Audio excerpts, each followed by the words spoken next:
네, 두 번째 픽 인터뷰입니다. 원래는 금요일에 깊은 내공 코너를 통해서 모시는데요. 오늘은 비상한 상황이라서 오늘 모셨습니다. 가톨릭 영성심리상담소 홍성남 신부님입니다. 어서 오십시오. 네, 안녕하세요. 네.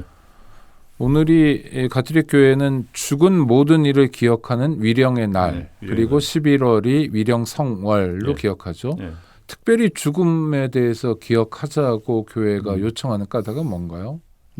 지금 사람들은 살아있는 사람의 행복만을 추구하잖아요. 네. 죽은 사람들에 대해서는 관심이 없죠. 근데 또 과학자들 같은 경우에는 영혼은 없다.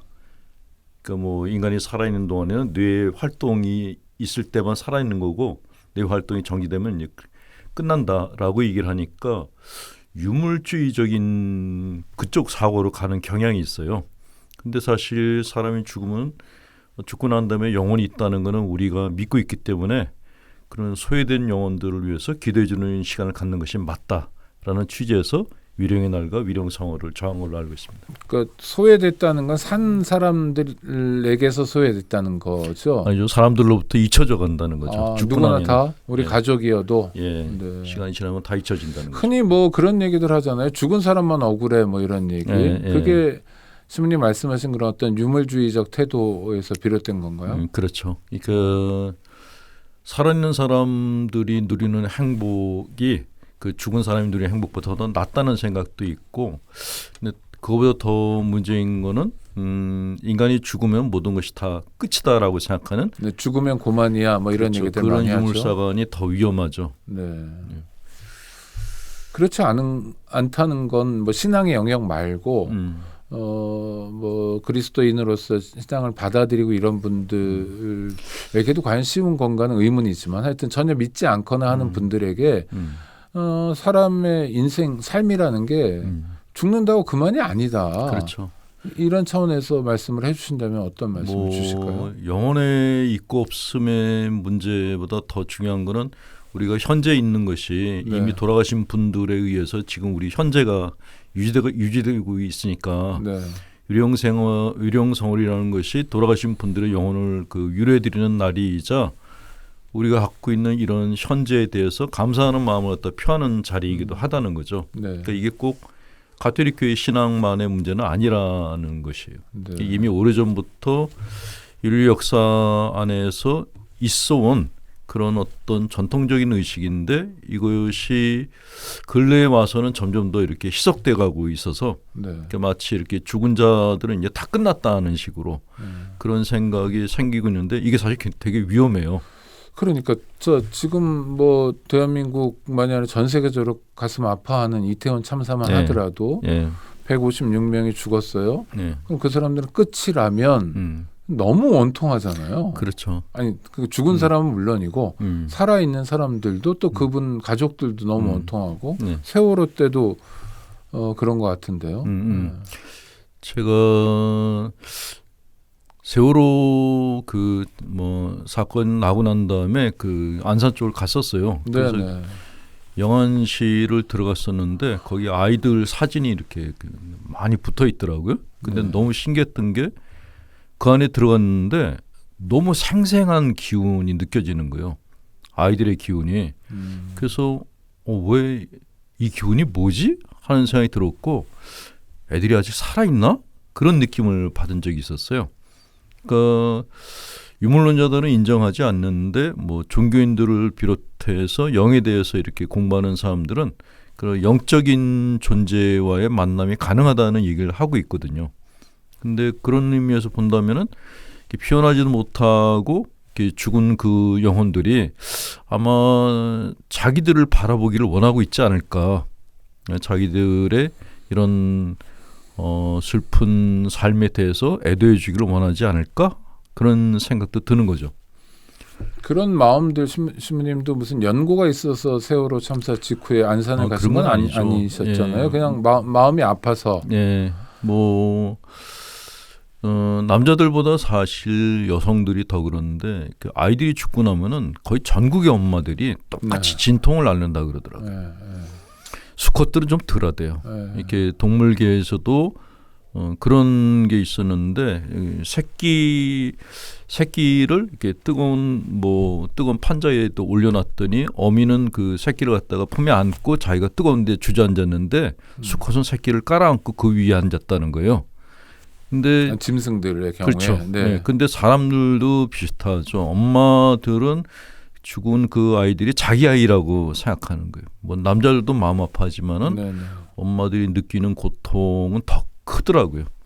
어쨌건 뭐 남자건 여자건 떠나서 지금은 그 너무나 그 어린 애들이 10대 20대 애들이 세상을 떠난 거에 대해서 다 같이 마음 아파하고 있고 그래서 특히 제가 관심 갖는 것은 뭐 죽은 아이들의 영혼을 위해서 기도하는 거는 뭐 당연한 거고 그 부모님 그 젊은이들이 천주교 신자든 아니든 상관없이 그 상관없죠. 우리 교인이건 아니건 아무 상관없이 그냥 안타까운 희생이란 이유만으로 네. 지금 뭐 자기들이 죽은지도 모르고 있을 것 같다는 생각이 드는 거예요. 네, 그래서 그 아이들을 위해서 기도해 주는 것이 너무나 필요하다는 생각이 들고 또 하나는 남은 사람들 있잖아요. 부모님들, 그 유족들이 갖고 있을 그런 심리적 고통을 함께 해주는 게 중요하다는 생각이 드는 게 대개 부모님들은 자식들이 잘못되고 나면은 자기들이 잘못했다고 생각해요. 내가 걔가 놀러 가는 걸 막았더라면 항상 만약에 이랬더라면 하는 생각을 그렇죠. 하면서 아니면 좀 전화해서 한 그렇죠. 9시쯤이라도 빨리 들어오라고 해서 그런 생각 부모들은 하죠. 이미 벌어진 일에 대해서 부모들은 자책을 하는 거예요. 맞습니다. 근데 그런 자책이 오래 가게 되면은 때로 어떤 부모님들은 자식을 따라서 떠나요. 네. 거기까지 가지 않게 주위 사람들이 부모님을 갖다 좀 잘 챙겨드릴 필요가 있고 또 다른 이렇게 문제는 이렇게 친구는 죽고 자기만 살아남은 생존자들이 있잖아요. 세월호에서 살아남은 학생들도 그런 얘기를 했는데 그 나만 살아났다는 거에 대해서 너무나 미안한 마음을 갖는다고. 근데 그게 너무 지나치게 되면은 그 친구도 병이 들 수가 있거든요. 네. 근데 이번에도 마찬가지로 이렇게 살아남은 사람들이 시간이 지나면서 나 혼자만 살아남았나? 이런 생각을 가질 수가 있다는 거죠. 그리고 그런 상황이 되게 많을 것 같은데 이태원에 놀러 갔단 말이에요. 그야말로 놀러 간 거예요. 아무것도 아니라. 길거리에서 이렇게 다니다가 혼자 다니는 사람보다는 젊은이들이 여럿이 같이 다니잖아요. 놀 때는 같이 노는 거니까. 근데 어느 틈엔가 생사가 엇갈려 버린 거잖아요. 그런 인터뷰들도 좀 나오지 않습니까? 어떤 호주분 같은 경우에 뭐 친구를 잃었다. 그리고 이란 분 같은 경우에 아는 친구 4명이 그 자리에서 죽었다. 이렇게 정말 그럼 다른 사람은 정말 그 고통이나 이런 게 크겠네요. 그러니까 거기 놀러 갔던 애들은 책임이 없죠. 그냥 청년들은 당연히 그런 대규모 인파에 휩쓸리고 싶어해요. 그게 청년들의 기질이거든요. 그렇죠. 이번 희생자도 40대까지만 있고 50대부터는 없잖아요. 그렇죠. 왜냐하면 사람은 나이가 들면은 사람 많은 데를 안 가려고 그래요. 그렇죠. 산속으로 들어가려고 그러죠. 근데 등산 다니고 이런 거 좋아하고 젊은 사람들일수록 도시에 있고 싶어하고 인파 속에 묻히고 싶어하고 또 그런 대규모의 그런 모임이 있다 그러면 거기 가서 거기서 생기는 그 대규모의 흥분을 맛보고 싶어요. 활기, 열기 그렇죠. 이런 거. 그게 살맛을 갖게 해주거든요. 뭐 청년들은 뭐 돈도 없죠. 앞으로의 비전에 대해서도 불안하죠. 근데 그런 걸 씻을 수 있는 거는 혼자서는 안 되고 그렇게 수많은 사람 속에 들어가면은 그 인파 속에서 그걸 잊어버릴 수가 있거든요. 그러니까 어떻게 보면 그런 할로윈 축제 같은 경우는 청년들을 위한 그 그룹 심리 치료장이라고도 볼 수 있어요. 근데 그래서 아이들이 이제 그런 곳을 찾아서 카타르시스를 느끼고 그런 데를 갔다 온 다음에 이제 어떤 심리적인 힘을 얻고 그러는데 그거를 뭐 일부 나이 든 사람들이 뭐 애들이 그 뭐 생각을 잘못해서 거기 가서 죽었다는 둥 뭐 애들이 공부를 안 하고 뭐 그런 데 가서 자기들 잘못해서 죽었다는 둥 이런 말을 하는 거는 정말 그런 꼰대들이 하는 말이지. 꼰대도 나쁜 꼰대 같아요. 그냥 단순한 게 아니라 사람들이 엄청 죽은 상황에서 그런 말을 하는 게 그런 말을 하는 사람들한테 네 자식이 죽어도 그런 말을 하겠냐? 그 얘기도 좀 무서운 얘기긴 한데 그렇죠. 그런 말을 하고 싶은 심정. 신부님 지금 말씀 중에 굉장히 제가 주목하고 싶은 얘기가 집단 심리 치료 공간이었다 이태원이. 그렇죠. 그 페스티벌이잖아요. 페스티벌. 그렇죠. 여러 가지로 뭐 경쟁도 치열하고 이런 상황에서 기댈 데도 없고 네.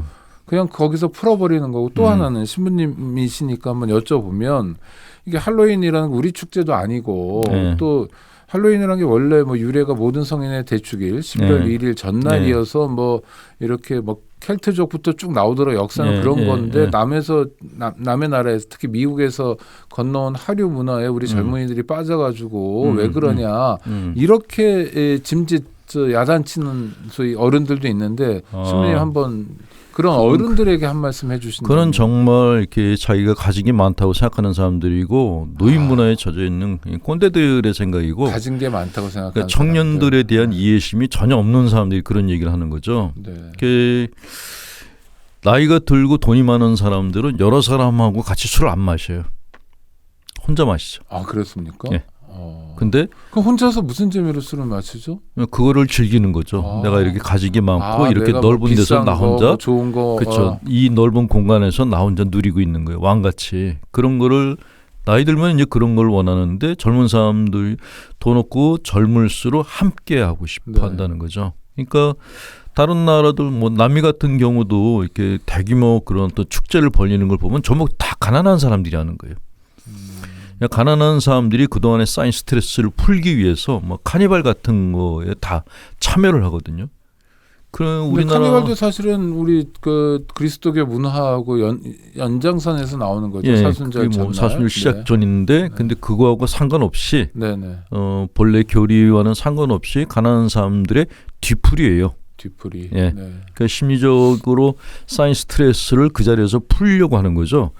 근데 그것이 그런 욕구가 가장 강한 게 청년층이에요. 10대나 20대들은 불안하잖아요. 앞날도 불안하고 가진 건 없고. 근데 그런 같은 심정인 아이들끼리 모여가지고 같이 이렇게 한 잔 마시고 즐기는 시간을 갖는 게 청년들의 페스티벌이거든요. 네. 축제고. 네. 근데 그거를 애들이 공부 못하는 애들이 거기 가서 놀다가 죽었다 이렇게 얘기하는 거는 그건 정말 잔인한 말이라는 생각이 듭니다. 공부 잘하는 애들도 많이 갔고요. 그다음 저는 어떤 부모 인터뷰 중에 이런 대목이 뉴스에 잠깐 나오더라고요. 기껏 어려운 공부 다 마치고 나서 취직하고 왜 죽냐고 여태까지 고생들을 했는데 그러니까 하나하나의 사연들은 정말 안타까울 텐데도 왜 그렇죠. 우리가 그렇게 몹쓸 말들을 하고 흔히 얘기하는 2차 가해를 하고 그러죠. 그게 꼰대질이죠. 그게. 그러면 일반 시민들이 인터넷 댓글을 통해서 꼰대질하는 건 그것도 가슴 아프지만 그렇다 치더라도 국무총리, 행안부 장관 뭐 이런 분들은 어떻게 평가해야 되나요? 제가 지금 정부가 이렇게 그 관료들을 갖다가 만드는 걸 보면서 좀 처음부터 우려를 했던 게 어설픈 거예요. 뭔가 그러니까 법전 출신들이 많더라고요. 네네. 근데 제가 법에 대해서 굉장히 거부감을 갖기 시작한 게 이제 한 10년 전에 재개발하는 본당 사목하면서 무법천지가 됐는데 법이 없더라고요. 법이 쓸모가 없는 거예요. 네네.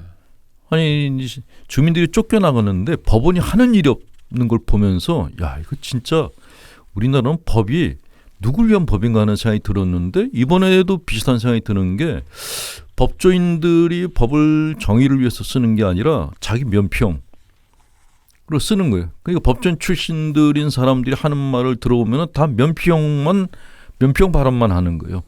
법망만 피해가면 된다고 생각하고 법으로 자기를 갖다가 은폐하면 된다고 생각하는 이런 법조인들이 갖고 있는 공통된 컴플렉스가 이런 사태를 만드는데 일조하지 않았나 하는 생각이 드는 거죠. 알겠습니다. 신부님 정규 방송 시간이 다 됐어요. 마무리하고 신부님 시간 되시면 잠깐 저희 방과후 수업이라고 유튜브 후토크 잠깐만 하고 가시죠. 네, 일단 여기서 마무리하겠습니다. 네, 오창익의 뉴스 공감 방과후 수업입니다. 유튜브를 통해서 이어가도록 하겠습니다. 가톨릭 영성심리 상담소 소장이시죠? 홍성남 신부님과 이야기 나눠보겠습니다. 신부님 다시 한번 인사 나눠주시고요. 이번 참사 끔찍한 일인데요. 상처가 쉽게 아물지 않을 것 같은데 일단 중요한 건 진상이 밝혀지는 거고 사람이 이렇게 죽어갔으면 누군가 책임져야 된다라는 목소리도 꽤 큰데요. 신부님 어떻게 생각하셔요? 누가 책임지느냐도 중요한데 저는 이런 사태가 또 일어날 것 같다라는 불안한 마음이 드는 거예요. 왜냐하면 어떤 조직이건 간에 그 조직이 얼마나 견실한가 하는 것을 역경에 닥쳤을 때 그 조직원들이 어떻게 대응하는 걸 보면 알 수 있거든요. 위기 상황에 그렇죠. 위기 상황을 어떻게 조직의 극복하는지. 진면모가 그렇죠. 드러난다. 네. 근데 이번에 어떻게 보셨어요? 이번에 대응하는 걸 보고 뭔가 이렇게 허술하고 너무 엉망진창이었던 예, 예, 게 예. 일단 참사가 났는데 예, 기본적으로 교통통제도 안 하고요. 예, 예. 그래서 경찰관들이건 소방관들이면 걸어 들어가고 소방차도 들어가지도 못하고 예. 거기 들어갔는데 빠져나오지도 못하고 예, 그다음에 현장 장악도 안 돼가지고요. 예, 예. 그 골목에서는 사람들이 죽어 나가고 참사가 벌어졌는데 옆 골목은 그런 것도 전혀 모르고 예. 여전히 할로윈을 즐기고 있고. 음. 저는 정말 대한민국이 맞나 싶었어요. 왜 이런 문제가 생겼는가에 대해서 이렇게 몇 가지를 갖다 짚어봤는데 네. 우선 첫 번째가 뭐 새로 대통령이 된 양반이 뭐 나는 청년 문화를 이해한다고 청년들하고 어울려서 사진도 많이 찍었는데 네. 청년 문화를 전혀 모르는 사람이 됐구나 하는 생각이 드는 거예요. 네. 제가 아까도 말씀드렸지만 청년들이 살맛을 느끼는 것은 조용할 때가 아니라 흥분을 느낄 때거든요. 그러니까 흥분이라는 것이 뭐 노인들은 흥분하지 말라 그러는데 사실은 청년들은 흥분할 때 살맛을 느껴요. 근데 그런 흥분을 느끼는 거는 집단으로 있을 때거든요. 네네. 많은 인파 속에 섞여가지고 거기에 떠밀려가면서 흥분을 느끼는 게 청년들이거든요. 근데 그런 청년들의 심리를 일단 먼저 이해를 하고 선행해서 경찰이 먼저 가서 거기를 갖다 통제를 했어야 되는 거예요. 그 차도도 다 개방하고 그렇죠. 여기서 네. 흥분해라. 예. 여기서 놀아라. 그렇죠. 네. 그런 어떤 이렇게 그 영역을 정해줬어야 네, 되는데 이번엔 그게 없었던 거예요. 네. 그러니까 인파가 많이 오는 거는 알겠는데 거기까지는 생각을 했던 것 같은데 청년들의 심리는 이해를 못했구나. 그러니까 정부가 청년 문화를 안다고 하는데 모르는 사람들로 구성됐구나 하는 생각이 그게 첫 번째 들었고 두 번째는 국민 중심제가 아닌 것 같다는 생각이 드는 거예요. 국민이 중심에 있지 않다. 그렇죠. 행정이나 국가 작용의 대통령 중심으로 돼 있는 거예요. 네. 그러니까 용산에 이태원하고 용산에 대통령 집무실하고 거리가 얼마나 되죠? 지하철로 두 정거장이고. 지척이에요. 네네. 지척입니다. 대통령이 집무하는 데는 경비 병력이 3겹으로 둘러싸요. 네. 한 사람을 지키려고. 근데 사실 평소에는 필요도 없어요. 왜냐하면 그렇죠. 군부대 안에 있기 때문에. 네. 그리고 그 대통령은 영원뭉토록 권력을 가진 사람이 아니거든요. 몇 년을 그렇죠. 있으면 다시 선거할 사람이에요. 5년 동안 잠시 사실은 봉사하는 그렇게 자리죠. 중요한 사람이 네. 아니에요. 국민에 비하면. 그렇죠. 네, 맞습니다. 그런 중요하지도 않은 사람은 삼겹으로 둘러싸고 정작 우리나라의 미래를 책임질 청년들이 그렇게 많이 나왔는데 거기는 사람이 별로 지켜주는 사람이 별로 없었다라는 거는 지금 정부가 하고 있는 일이 국민 중심제가 아니고 대통령 중심제로 하고 있다라는 생각이 드는 거죠. 네, 정치 체제로서의 대통령 중심제가 그렇죠. 아니라 네. 국민이 중심이 돼야죠. 국민들의 안위를 걱정을 해야 되는데 지금은 대통령의 안위를 더 많이 걱정하고 있잖아요. 뭐 심지어 이렇게 청와대에 있어도 되는 걸 갖다가 많은 비용을 들여가지고 이전한 것도 그렇고 뭐 영빈관 짓겠다고 그 세금을 갖다가 마음대로 쓰려고 그런 것도 그렇고 다 대통령 중심으로 가고 있단 말이죠. 이런 사고방식 자체가 이번에 이런 참사를 갖다가 만드는데 그 원인 제공이 되지 않았나 하는 생각이 드는 거죠. 제가 이제 경찰 관련 활동을 좀 해서 네. 경찰관들이나 전직 경찰관들 제보를 봤는데 예. 지금 대통령이 그 반포에서 출퇴근을 하지 않습니까? 그러면 관할 경찰서로는 서초서, 방배서, 용산서 직원들이 동원된대요. 대통령이 이 지나가기 전 1시간 전부터 상당한 인력이 배치되고요. 그러니까 적을 땐 700명에서 1,500명 정도까지 배치되고 대통령이 지나가야 이제 뭐 자기 역할이 끝나는 거예요. 이거를 기본적으로 하루에 2번을 해서 얼마나 피곤하겠어요, 그게. 다 전출하겠다고 네. 전출원을 내놓은 상태고요. 그다음에 예전에 종로경찰서 관할에 청와대가 있었는데 그때는 대통령이 그렇게 나다닐 일이 별로 없었대요. 네. 나다니면 헬기 타고 가거나 그리고 기본적으로 숙소하고 일터가 같은 곳이니까 그러니까 경찰들의 피로도랄까 이게 굉장히 심하더라고요. 그렇죠.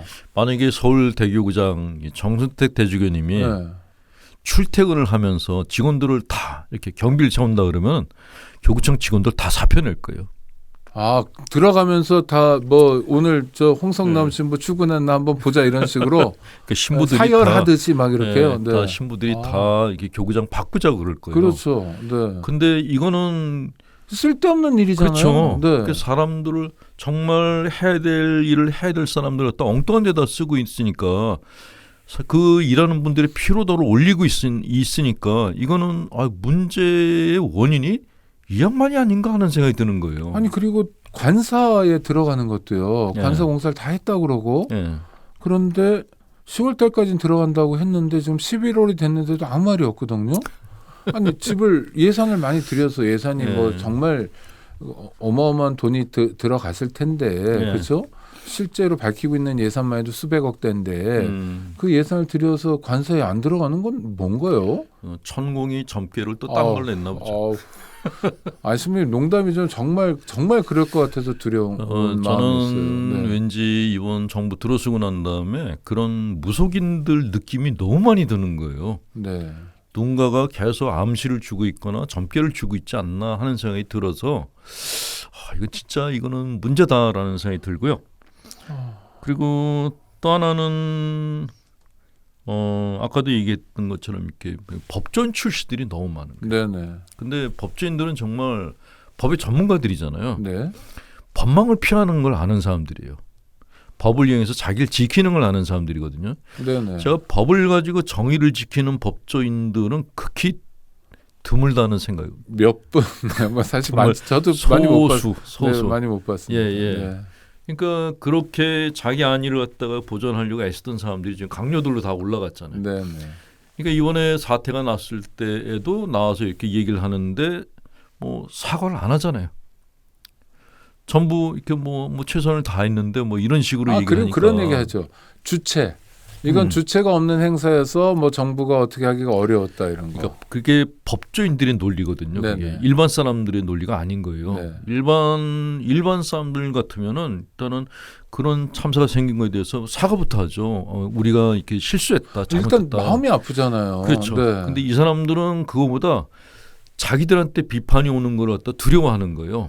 그러니까 왜 그럴까 그랬더니 대개 법조인들이 이렇게 죄수들을 다루던 사람이잖아요. 그렇죠. 네. 법의 잣대로 다른 사람들을 판단하던 그렇죠. 사람들이라서 네. 자기들이 판단받는 자리에 서 있는 게 너무 이게 어색. 그렇죠. 네. 적응이 안 되는 거죠. 적응이 안 된다. 그러니까 자기들이 신문했던 죄수들이 보였던 태도를 보이고 있는 거예요. 딱 이거는 내가 한 게 아니라고. 그는 본인들이 신문했던 사람들이 보였던 태도니까 보고 배운 거죠. 네, 엠마고님이 크고 작은 사건에서 우리는 안전할까요? 예외는 없습니다 하고 울고 계시고 진님은 내 것이 아니라는 이유로 해결되지 않고 잊혀져가는 아픔과 고통들이 역사적으로 얼마나 많은지 참 마음이 아플 뿐입니다. 이렇게 청취자님들 그냥 보시기에 마음이 아픈데 그 국가 지도자거나 중요한 일을 하시는 분들일수록 더더욱 마음으로 함께 해줘야 되는 거 아닌가요? 근데 그게 공감 능력이 이제 부족하다고 이제 저희가 얘기를 하는데, 네. 정말 이렇게 정치 일선에 나서는 사람들은 국민들을 위해서 뭔가를 해야 되는데 그게 아니라 권력을 얻기 위해서 정치계에 뛰어든 사람들은 권력을 얻기 위해서 모든 방법을 다 써요. 공감 능력이 제로라는 거죠. 공감하는 척만 한다는 거죠. 그렇죠. 아까 청년들하고 연출은 굉장히 잘하는데 사진 찍고 이런 거. 그렇죠. 네. 뭐 예를 들면 뭐 국가애도 기간을 갖다 선포했잖아요. 그거에 네네. 대해서 많은 사람들이 애도를 강요하지 말라라고 얘기를 하는데 그게 바로 그 연출이라서 그런 거죠. 네. 국가애도 기간이라는 게 어디 있습니까? 국민들이 다 같이 이렇게 애도하는 마음을 갖는 그게 국가애도지. 그렇죠. 대통령이 나서가지고 기간까지 정해놓는 거는 네. 이거는 국민들 갖다 굉장히 수준 낮게 그럼 보는 5일까지 애도하면 6일부터 애도하면 안 되는 그렇죠. 거냐? 뭐 이런 의문도 기간이라는 게 생기고요. 없는 거죠. 네. 뭐 세월호 사건 난 다음에 그게 애도 기간이 어디 있어요? 그 부모 마음에서는 그 사건이 죽을 때까지 이렇게 다시 재현되는 거거든요. 아니, 지금도 많은 시민들 특히 젊은이들 중에 세월호를 기억하자고 노란 리본을 달고 다니는 사람들 꽤 있어요. 그럼 기간이 없는 거죠. 네. 네. 뭐 그 배에 타느냐 안 타느냐 이거는 정말 그 자기 운명에 따른 거라고 볼 수 있는데 네. 내가 거기에 늘 안 탈 거라는 생각은 그건 정말 착각인 거죠. 나도 언제든지 그런 자리에 갈 수가 있고 그런 참사를 당할 수가 있거든요. 그렇다면은 당연히 죽은 사람들에 대한 애도도 표해야 되고 이런 일이 다시 안 일어나게 이걸 다시 기억하고 물음을 던지고 해야 되는데 뭔가 지금 정부에서 자꾸 덮어버리려고 그러는 거예요. 신미안정님이 어른들이 투표 잘못해서 젊은 사람들이 희생되고 나라가 엉망이 되었어요. 죄송합니다라고 하셨는데 그러지 않았으면 좋겠는데 이런 건 어떠세요? 행안부에서 행정안전부에서 정한 지침 희생자라 부르지 말고 사망자라 해라. 참사라 하지 말고 사고라 해라. 이게 그 꼰대들이 하는 짓거리인데 꼰대, 네. 말장난이죠, 말장난. 네. 어떻게 보면은 보통 이렇게 그 격한 시위가 말 한마디 때문에 벌어지잖아요. 그렇죠. 말 맞습니다. 마리 앙뚜아넷 같은 경우도 말 프랑스 잘못해가지고 대혁명도 네. 실제로 그 말을 했는지 안 했는지 모르지만 그 말이 퍼지면서 그렇죠. 예. 민중들이 분노했죠. 한마디 말이 이제 불을 확 지르니까 네. 이 불똥이 자기들한테 튈까봐 불이 커질까봐 사전에 이걸 갖다 그 불을 죽여버리려고 말을 갖다 바꾸라고 계속 얘기를 하고 있는데 문제는 이런 수법이 꼰대들이 쓰는 거란 말이죠. 근데 꼰대들이 그런 수법을 써도 신부님 국민들이 그런 수법을 쓰면 통하나요? 저는 그게 의문이에요. 아니, 그래서 지금 이 우리나라를 운영하는 이 사람들이 도대체 지적 수준이 어디지? 이 사람들이 정말 그러니까 지금 우리나라 국민들은 전 세계를 여행을 다니고 정말 우리나라 국민들 수준이 엄청 높아요. 아니 여행만 해도 지식 정보 수준이나 이제 뭐 인터넷 공간에서 이게 네이버 포털 검색하고 뭐 이런 그렇죠. 능력이요. 젊은 친구들 같은 경우는 엄청나고 오죽하면은 외국어 능력도 뛰어나고요. 그렇죠. 오죽하면은 홍콩이나 미얀마 이런 동남아시아의 아이들이 한국의 민주주의를 모델로 삼고 배우려고 그래요. 그럼요. 네. 이런 국민들을 지금 정부의 사람들이 굉장히 낮게 보고 있구나. 왜 낮게 볼까 그랬더니 이 사람들이 갖고 있는 사고방식이 70년대, 80년대 사고방식이에요. 네.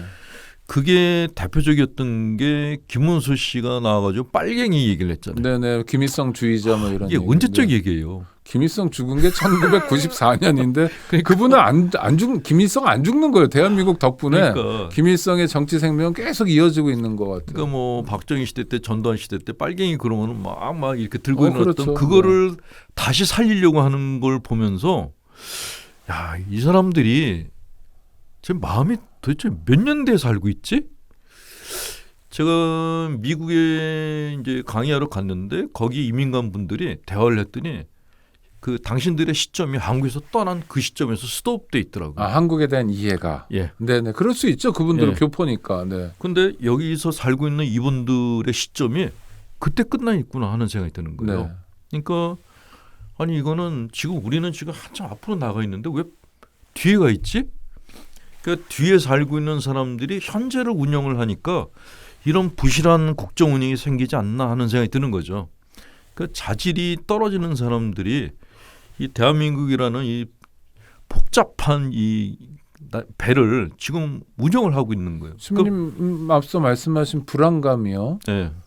이게 또 이런 일이 생기면 어떠냐라는 불안감은 지금 말씀하시는 자질 부족한 사람들이 국정 운영을 하기 때문에 이태원에는 어디서 뭐 어떤 방식으로 터질지 모른다. 아니 그러니까 이 양반들이 지금 이런 문제가 생겨서 사과를 했다고 갑자기 공부해가지고 업그레이드 될 수가 있겠어요? 불가능하죠. 어렵죠. 네. 어렵죠. 그러니까 회사에서도 기술자가 기술이 모자라면 기술자를 바꿔버리잖아요. 근데 이 사람들은 바뀌지도 않고 그냥 그 자리에 있으면서 앞으로 몇 년을 더 해야 돼요. 네. 그러면 이태원 참사 말고 또 다른 참사가 안 일어난다는 보장을 못하는 거죠. 최근에 윤석열 대통령이 했던 얘기 중에 사실은 별로 주목을 못 받았지만 아주 중요한 게 원자력 발전 관련해서 안전 신경 쓰지 마라. 안전이 중요하냐 지금 이런 얘기를 했거든요. 그런데 이거는 정말 그러니까 이게 참사하고 맞물려 가지고 주목을 오히려 거꾸로 못 받았는데 이거 아주 심각한 말. 원자력이야말로 체르노빌, 후쿠시마를 경험했기 때문에 안전이 가장 중요하잖아요. 국민의 생명이 우선이죠. 네. 그날 그 윤석열 대통령에 대해서는 이제 심리학자들이 분석들을 많이 했는데 부시 부자에 많이 비교를 해요. 예, 아버지 부시, 아들 아버지 부시. 부시는 똑똑했고 아들 네. 부시는 이제 그 아버지에 대한 열등감을 가졌죠. 네. 대통령은 둘 다 됐는데 아들 부시가 아버지 부시를 능가하려고 무모한 정책을 많이 써서 결국 욕먹는 대통령이 됐다라는 것이 심리학자들의 평가예요. 그래도 아버지 부시는 한 번 했는데 아들 부시는 재선에 성공했는데도 실패인가요? 그러니까 미국의 그 트럼프를 뽑는 사람들 있잖아요. 네. 예, 미국 국민 수준이 한국보다 떨어진다라는 거죠. 네. 거기도 딱 트럼프가 됐을 때 반반으로 갈렸다 그러죠. 트럼프가 됐을 때 길바닥에서 우는 사람들이 있었다 그래요. 그게 미국 국민의 절반. 네. 나머지 절반이 트럼프 편. 예, 우리나라하고 상황이 좀 비슷한 생각이 드는데 어쨌건 부시의 정신분석이라는 책을 보면은 부시 대통령의 그런 열등감으로 인한 여러 가지 그런 뭐 잘못된 정책에 대해서 다 분석을 해놓은 게 있어요. 네네. 근데 그걸 보면서 윤석열 대통령이 생각이 난 거예요. 윤석열 대통령의 아버지는 일본에서 장학금을 받고 공부한 수재예요. 네, 문부성 장학생 네. 최초로 1호 장학생이었죠. 수재죠. 네. 그러니까 굉장히 이렇게 자존감이 강한 사람이고 아들이 당신보다 이렇게 기대보다 못 미치니까 계속 때리면서 네, 그런 얘기도 대학생 있어요. 다닐 때도 본인이 때렸다고. 인정한 거니까 대학생 때까지 때렸다는 예. 게 굉장히 믿기지 않는데. 네. 그러면은 맞는 자식 입장에서는 아버지에 대해서 존경심과 분노를 동시에 느껴요. 네. 예, 그게 대통령이 되면은 그걸 풀고 싶어하는 마음이 생기는 거죠. 아버지한테. 그거 보란 집에서 풀거나 아버지하고 화해하거나 그래야지 국정을 통해서 풀면 안 되는 거잖아요. 무의식적인 욕구니까 그건 어쩔 수가 없죠. 네, 그래서 무의식적인. 어떤 사람은 그런 분석을 해요. 이 양반이 대통령이 되자마자 노인복지기금에 손을 댔잖아요. 네. 그 민간업자들한테 이제 노인 문제 다 넘기겠다고. 네. 이게 아버지에 대한 복수 아니냐? 이런 얘기를 하는 거예요. 전반적인 복지 예산을 삭감하는 게 예. 아버지 또는 아버지 같은 사람들에 그렇죠. 대한 복수가 예. 아니냐 그게 심리적으로는. 무의식적인 거니까. 그러니까 심리학자들은 다 그렇게 보는 거예요. 정말 아버지와 좋은 관계를 맺었다 그러면 노인들을 제일 먼저 우대를 하거든요. 근데 심각하네요. 그렇다면. 제일 먼저 노인들을 홀대를 했거든요. 네. 근데 노인들이 찍어준 사람도 있잖아요. 가장 네. 많은 지지를 노인들이 그렇죠. 해줬죠. 찍어줬지만은 그런 그 노인들에 대한 그 분노가 이게 사그라지지 않았구나. 하는 이를테면 생각이 뭐 문재인 케어라고 부르는 그런 의료적인 복지 서비스 이런 것도 다 줄여버리겠다. 예. 역대급으로 복지 예산 줄이겠다고 한 그러니까 뭐 배경에는 심리적 배경도 그렇죠. 있을 거다. 그 국가 예산을 갖다가 아끼기 위해서 그런다라고 얘기를 하는데 정말 국가 예산을 아낀다면 청와대에서 나오지 말았어야죠. 그렇죠. 예산이 문제라면. 그 본인을 위해서 쓰는 돈은 아낌없이 쓰는 거예요. 네네. 근데 이렇게 그 뭐 노인들에 의해서 쓰는 거는 이거는 국가 재정을 위해서 이거는 뭐 민간업자는 넘겨야 된다 그러니까 앞뒤가 맞질 않는 거예요. 네네. 이 앞뒤가 맞지 않는 이 일을 왜 하지? 그랬더니 그게 아버지의 관계에서 비롯됐다라고 심리학자들이 많이 얘기를 하죠. 네. 근데 이게 고쳐지지 않거든요. 정말 심각하네요. 그래서 앞으로도 노인들은 계속 홀대를 당할 것 같다는 생각이 들고 그리고 뭐만 일단은 그 대선 되고 난 다음에 기뻐서 막 어퍼컷하고 이렇게 춤췄던 장면이 있었잖아요. 네. 그게 윤 대통령에게는 하나의 로망이거든요. 그거를 하기 위해서는 뭔가를 해야 된다는 생각을 갖고 있지 않나? 그러면 모든 사람들이 이렇게 막 그냥 그 뭐 이렇게 뭐 윤석열을 외칠 수 있는 건이 뭔가를 생각할 수밖에 없다는 거죠. 네. 그거는 딱 돈밖에 없는 거예요. 국민의 안전보다 네. 돈이죠. 경제가 우선이니까. 그렇다고 대한민국 경제를 윤석열 정부가 잘 살리고 있다 이런 것도 잘 모르겠고. 경제 전문가가 없잖아요. 근데 아니 경제 전문가 하다못해 경제부총리는 있는데요. 뭐 하여튼 재경부 관료로서 오랫동안 일했던 분인데 그분이 했던 말 중에 우리가 너무 바빠서 놓치고 간 얘기 중에 하나가 10월 달에 물가를 잡겠다고 그랬어요. 이분이. 10월에 물가를 잡겠다. 지금 11월이죠. 물가를 잡기는커녕 물가는 더 계속 고물가하고 고금리, 환율까지 그래서 삼고 때문에 많은 사람들이 고통스러워하잖아요. 아이고 청취자 반응 한두 개만 잠깐만요. 안녕 소피아 공주님, 이태원 압사 참사분들 지켜드리지 못해서 정말 죄송합니다. 미안합니다. 그러니까 일반 시민들이 이런 마음을 갖는 거예요. 내가 못 지켜줬다. 또 하나 보용태우 맘님, 진짜 다른 사고가 안 일어날 거라는 장담을 못하는 정부라 불안해서 살겠습니까? 네, 시민님 말씀하시죠. 처음에 아까 공감 능력 부재라고 얘기했잖아요. 그거가 처음에 드러났던 게 뭐냐면 퇴근하겠다고. 네네. 퇴근한다고 집으로. 사고가 생겼는데 8월 8일 날 폭우 쏟아질 때 얘기죠. 그렇죠. 근데 퇴근하면서 보니까 비 많이 오던데 뭐 이런 거. 대통령이 퇴근이 어디 있어요? 맞습니다. 대통령은 원래는. 직장인이 아니거든요. 직장인 아니죠. 네, 직장인 아니죠. 그냥 공무원이 아니죠. 네. 근데 남의 일 얘기하듯이 그렇게 얘기하는 거예요. 근데 그게 바로 공감 능력 부재로 인해서 생긴 그 말인 거예요. 그러니까 그리고 그 얘기 하고 난 다음에 그다음에 이제 현장에 나와 있는 모습을 보이는데 뭐가 어설픈 거예요. 아, 쭈그려 앉아서 저 참사 그렇죠. 났던 반지하 방을 그렇죠. 쳐다보는 장면 이런 거. 그러니까 이렇게 툭툭 내뱉는 말이나 네. 그런 것들이 이 사람이 몸만 여기 있구나. 그런 생각이 드는 거죠. 몸만 여기서 연출을 하고 있고 네네. 마음은 여기 있지 않네. 그게 이태원 참사 현장에서 이를테면 여럿이서 이렇게 어디를 지목하는 것 같은 사진, 연출 사진 같은 게 나온 게 그거고 또 하나는 그 오디오도 잡혔던데요. 그 참사난 골목에서 대통령이 여기가 그렇게 뭐 사람들 많이 죽은 곳이야? 라고 반말하던 장면도 신부님 말씀하신 그런 차원에서 이해가 되는 거군요. 그렇죠. 근데 거기 가면요, 신부님 만약에 아직 그 골목 우리가 못 들어가잖아요. 네. 근데 저는 동네가 거긴데 많이 다닌 데거든요. 네. 그래서 이제 그 건너편으로 다녀요. 요새는 마음이 아프니까. 근데 제가 뭐 나중에라도 가게 되면 그 골목에서 한참 하여튼 울든지 지나가죠. 그러니까 하여튼 뭐 하여튼 내가 그래 뭐 젊은이들하고 연대하겠다 뭐 이런 거 아니면 거기서 이렇게 삿대질하고 막 이렇게 행차하듯이 못할 것 같은데요. 거기 애들 유품이 거의 그냥 다 있잖아요. 그때는 그랬죠, 특히. 그러니까 그걸 질겅질겅 밟고 갔다는 것도 그것도 이해가 안 되고 당연히 거기서는 아무 말도 하지 말아야죠.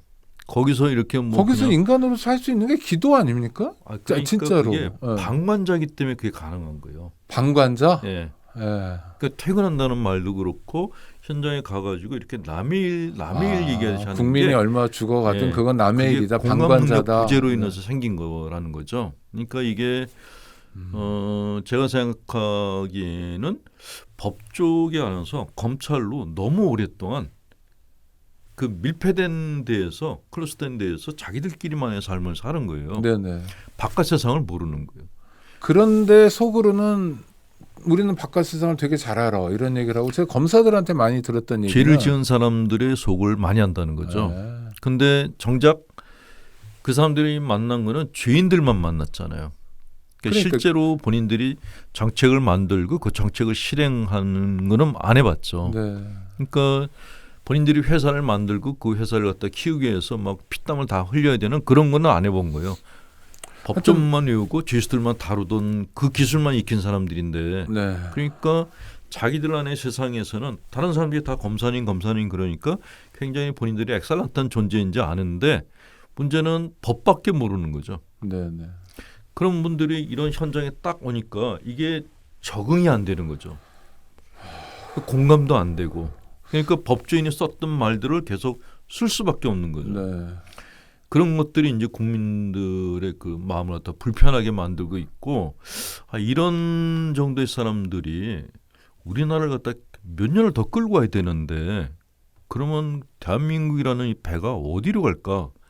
걱정을 안 할 수가 없는 그런 거죠. 걱정도 있고 약간 우라증도 있고요. 화도 특히 나죠. 이 지난 토요일 밤의 참사를 전 국민이 다 보고 있잖아요. 지금 이 순간에도 보고 있고 그렇죠.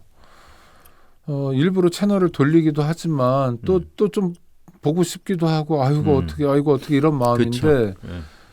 일상으로 회복도 해야 될 것 같고요. 이런 분들에게 좀 위로의 말씀을 신부님 한 말씀 주신다면.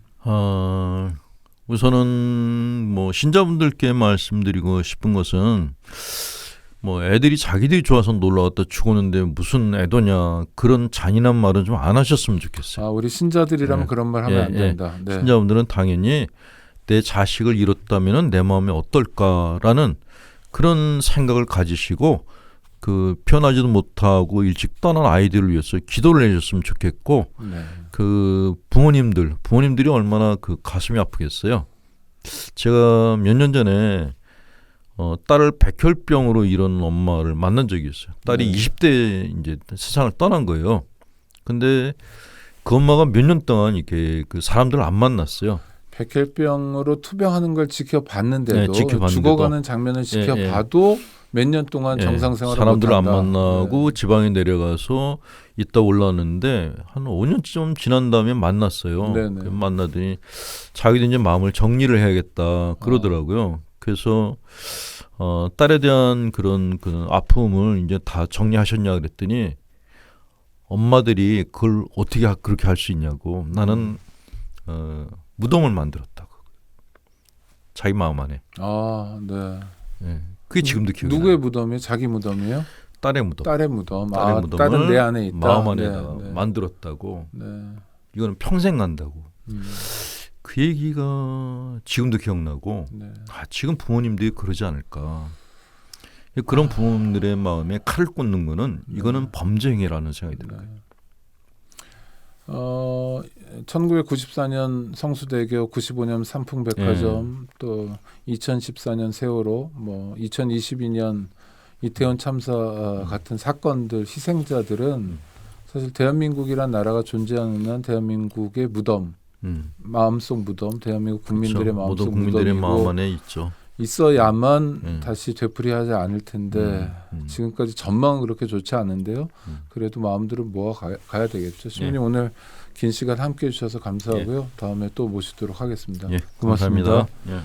네, 지금까지 가톨릭 영성심리 상담소 소장이시죠. 홍성남 신부님과 이야기 나눠봤습니다. 청취자 여러분 감사합니다.